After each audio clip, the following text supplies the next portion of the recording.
7 star bacteria હું 2 વર્ષથી વાપરું છું. માંડવીનું ડોડું કાળું નથી પડતું અને ઉત્પાદન સારું થાય છે અને કોઈ પણ વાપરવું હોય તો સારું છે. આ મગફળીમાં મારે દોડવા સડવા ખૂબ બધીનો રોગ હતો, એમાં મેં 7 સ્ટારનો ઉપયોગ કર્યો. આનાથી મને ઝાઝો ફાયદો મળ્યો. આ હું છેલ્લા 3 વર્ષથી આનો છંટકાવ કરું છું.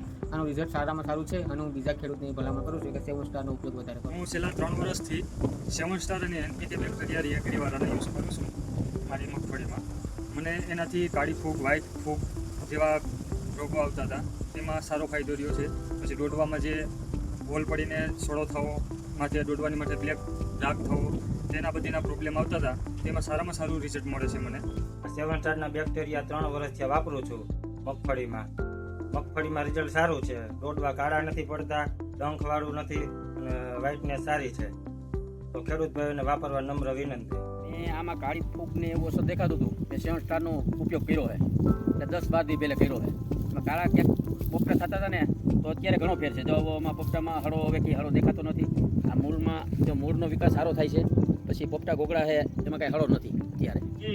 મારા ખેતરની બધી પ્રોસેસ કરેલી છે. એક પણ દોડવો ક્યાંય ડેમેજ નથી કે નથી કે કોઈ જાતનો ઊંડાનો ડાઘ